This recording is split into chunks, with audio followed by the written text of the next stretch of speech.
Hey everyone, Shadow Wraith back again, this time with a Stasis Warlock build, and this is one of my favorite builds actually this season. I wasn't sure I was going to like Stasis, but this ended up being really cool. So we're going to be running Witherhoard for the area of effect damage, and then we have the IKELOS SMG for Warmind cells, and then we're going to be running the Dusk Field Grenade for the Gravity Field, where you can just pull enemies into the Witherhoard that you dropped on the ground. And we have a Rift that will freeze those around us. Then when we kill those frozen enemies, it gives us Rift energy back. So you can see I already got the Rifts back. Then we have Falling Guillotine Sword for quick boss or major DPS. And then we are also running a mod on the Warmind cells. So when we kill ads with it, if we kill enough, it will spawn another Warmind cell, and then we can use that one to clear even more ads. And then if you're doing something like a Wrathborn hunt, it's pretty simple. You just pop the Warmind cell, it kills the ads with the buff, and then you can sword the boss down almost instantly and get these done really fast as well. So if that looks interesting to you, great. We will jump right in and go through subclass.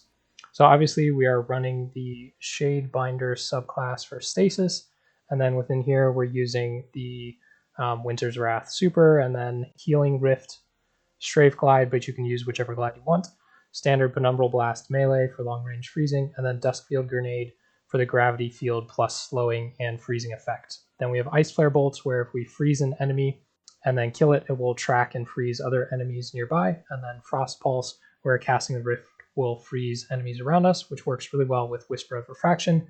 Killing frozen enemies gives us Rift energy. And then Whisper of Fissures. Stasis explosions are even bigger, so it'll kill everything around you.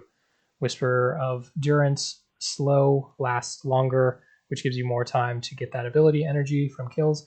And then lastly, Whisper of Hedrons for increased weapon damage whenever you freeze enemies. So this works really well with the Freezing Rift because it's almost like an empowering rift where you freeze something and get the weapon damage.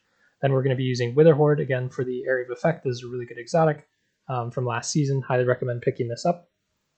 And then we're going to be using the IKELOS SMG with Demolitionist for the grenade energy and threat detector for faster reload. And then I've got backup mag. You can swap those out, up to you. This works really well for the Warmind cell proccing. And then we have Falling Guillotine for boss DPS with Whirlwind Blade.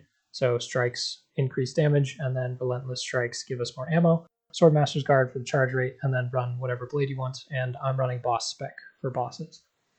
And then from there, if you don't have those, you can also run something like Seraph, Officer Revolver, or Carbine for the Warmind cells. Or in the energy slot, you could use a exotic like Duality.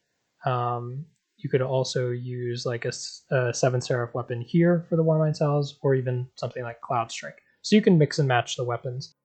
You're not tied specifically to these. These are just the ones that I really enjoy. And then for heavy, you could use any other sword. You could use the new exotic sword if you're not running an exotic in any of the other slots. So these are options that you could run. As far as exotics go, I'm running Eye of Another World for the passive buff to all abilities. You could also run something like Verity's Brow for better grenades, Claws of Ahamkara for double melee, the new exotic Necrotic Grip. That would be kind of interesting with this build too. And then Carnitine Armlets would give you healing on melee kills, or Sanguine Alchemy for longer rifts, or Vesper Radius so that you would electrocute and freeze ads around you when you drop your rift. So those are some options in case you don't have Eye of Another World or prefer something different. And there aren't really any other leg exotics that I'd particularly recommend. So I'm running Eye of Another World with Global Reach for the Warmind cells. This is really helpful. It makes them like a nuke, and then Grenade Ammo Finder, Sword Ammo Finder, and Recovery mod. These mods you can tweak as you see fit, but these are the ones that I would recommend. Then I have Taking Charge, so I can become charged with light from picking up an orb. So with a masterworked weapon, 2 kills spawns an orb if you get the 2 kills quickly. So that charges you with light. And then Submachine Gun Loader, Impact Induction, and Minor Discipline mod to increase this discipline stat so I can get a faster grenade regen. And I also want high recovery. And then for my chest piece, I have Rage of the Warmind, which adds solar damage to my Warmind cell explosions. This is really important for later.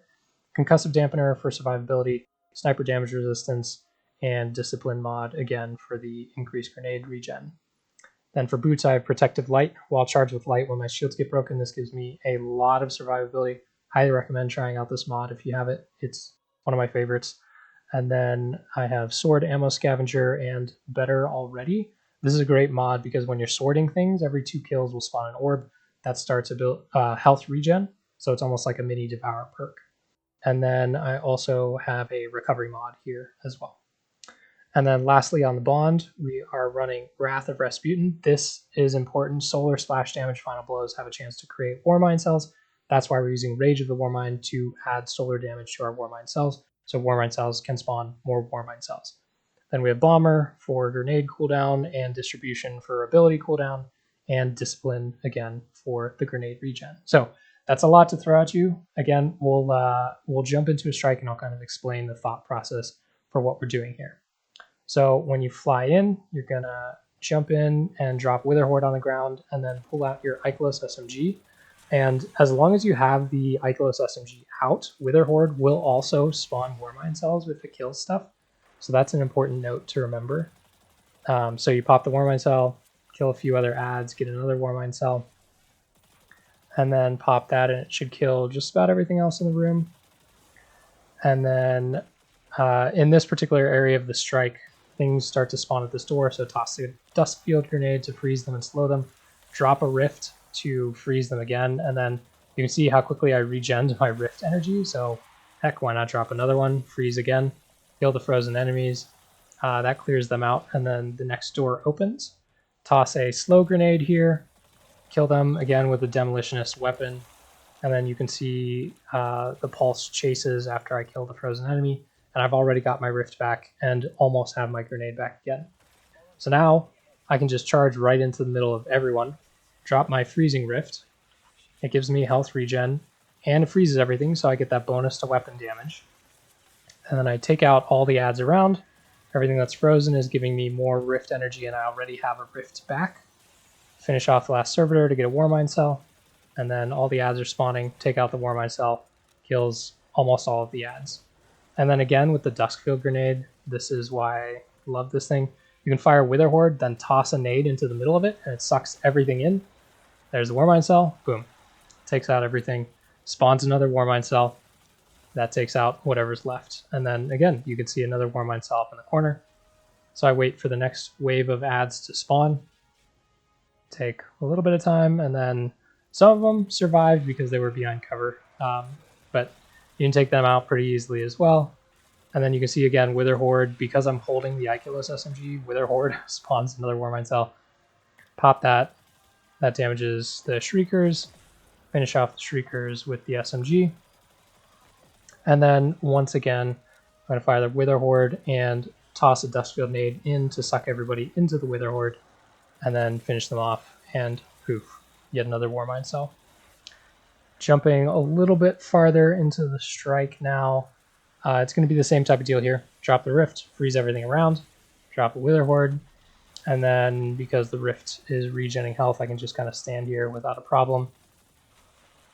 Take out all the adds, then toss a nade here to suck everything in, kill it with the IKELOS SMG, again with Demolitionist.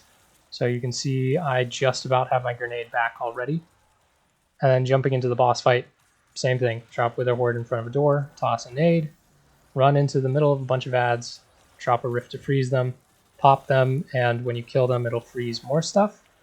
And then you just keep running around, and I've already got the grenade back and almost have the Rift back as well. Then we've got the sword for the boss damage. Pretty easy to sword through stuff.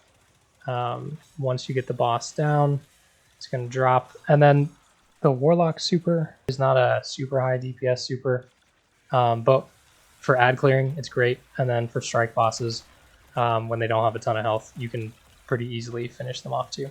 So overall, I wasn't sure how much I was going to love Stasis, but this build ended up being a ton of fun. Highly recommend trying it out. Hopefully you enjoyed the content. If you did, would really appreciate the like or the subscribe, and you're welcome to share this with your friends. So thanks for watching, and catch you all next time.